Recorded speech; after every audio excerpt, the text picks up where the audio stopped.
अस्सलाम वालेकुम दोस्तों, आज मैं आपके लिए आम का अचार बनाने की रेसिपी लेके आई हूँ जो कि बहुत ही इंस्टेंट रेसिपी है।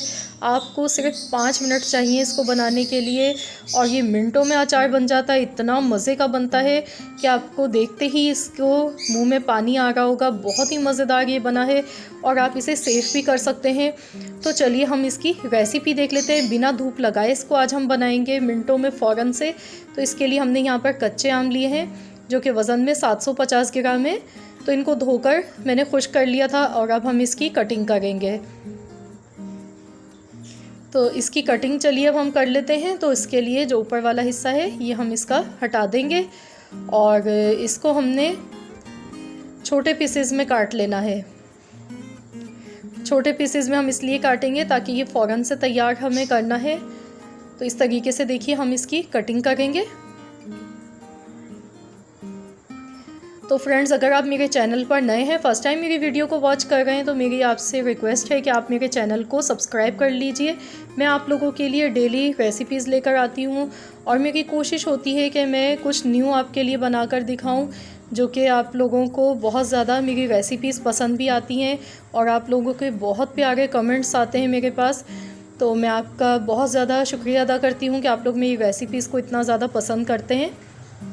तो इसी तरीके से आप लोग मेरी रेसिपीज़ को देखते रहें और जो आपको मेरी रेसिपीज़ अच्छी लगती हैं तो ज़रूर लाइक किया कीजिए, इससे हमारी हौसला अफजाई होती है। तो यहाँ पर देखिए आम की इस तरीके से मैं कटिंग कर रही हूँ आपके सामने। तो इस तरीके से मैंने बाकी तमाम आम भी काट लिए हैं।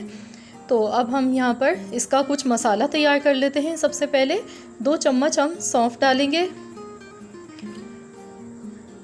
और यहाँ पर मैंने खुश्क धनिया लिया, यानी कि साबुत धनिया लिया है 2 चम्मच। अचार का मसाला हम रेडी कर रहे हैं तो ये मसाले मस्ट होते हैं। इसमें मेथी दाना डालेंगे आधा चम्मच और यहाँ पर मैंने राई दाना लिया है 1 चम्मच। इससे खटास बहुत अच्छी आती है आम के अचार में। तो यहाँ पर इसको हम अच्छी तरह से भून लेंगे जब तक इसमें खुशबू नहीं आने लगेगी। हल्की आंच पर इसे पकाएंगे।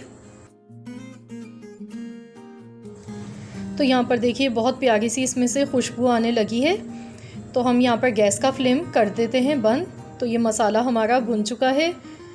तो इसको अब हम प्लेट में निकाल लेते हैं और ठंडा कर लेते हैं। जब ये ठंडा हो जाएगा तो हम इसे पीस लेंगे। इसे पाउडरी फॉर्म में नहीं पीसेंगे, थोड़ा दरदरा सा पीसेंगे। तो यहाँ पर देखिए मैंने पीस लिया है, ये देख सकते हैं आप, थोड़ा दरदरा सा हमने इसको पीसा है। इस तरीके से हम डालेंगे तो हमारा अचार बहुत मज़े का लगेगा। तो अब अचार बनाने के लिए यहाँ पर मैं ऑयल ले रही हूँ। मैंने 1 कप के करीब लिया है। मैं नॉर्मल कुकिंग ऑयल ले रही हूँ, वैसे आप चाहें तो यहाँ सरसों का तेल भी इस्तेमाल कर सकते हैं। अब मैं इसमें कलौंजी डाल रही हूँ आधा चम्मच और ये हींग है, ये मैंने 1 पिंच डाली है, इससे फ्लेवर बहुत अच्छा आएगा। तो सरसों का तेल अगर आपके पास नहीं है घर में मौजूद तो भी आप इस अचार को इंस्टेंट फ़ौरन से बना सकते हैं मेरे स्टाइल से और ये बहुत ही मज़े का बनेगा। या अगर आपके पास पहले से अचार रखा है, उसका ऑयल बचा हुआ है, तो वो भी आप इसमें मिलाकर यहाँ पर यूज़ कर सकते हैं। तो आम ये हमने डाल दिए कच्चे आम यहाँ पर, केरियाँ।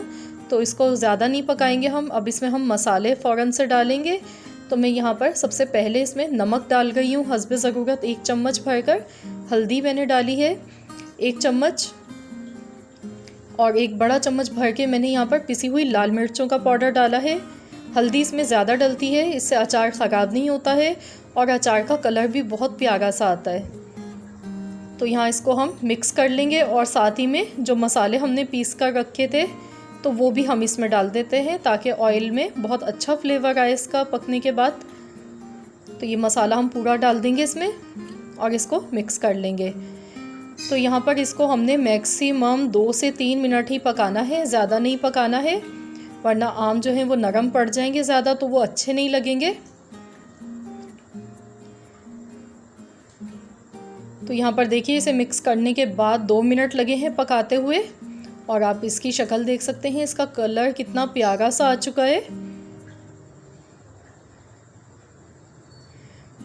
तो लीजिए फ्रेंड्स, मैंने आपसे कहा था ना कि 5 मिनट लगते हैं इस अचार को बनाने में और ये तैयार हो जाता है और इतना मज़े का ये बनता है कि आप इससे पेट भर के खाना खा सकते हैं। आपको किसी और साइड डिश की ज़रूरत ही नहीं पड़ेगी, इतना मज़ेदार ये बनता है।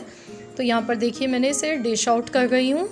तो आप चाहें तो अगर फ्रिज के बगैर आप इसे रख रहे हैं तो आप इसे 15 दिन के लिए रख सकते हैं बाहर, और अगर आप इसे फ्रिज में रख रहे हैं तो आप इसको 3 से 4 महीने तक रख के आसानी से खा सकते हैं, ये ख़राब भी नहीं होगा। तो आई होप कि आप सबको ये रेसिपी मेरी ज़रूर पसंद आई होगी। रेसिपी अच्छी लगी है तो वीडियो को लाइक कर दीजिए। मिलते हैं इंशाअल्लाह ताला बहुत जल्द एक और न्यू रेसिपी के साथ।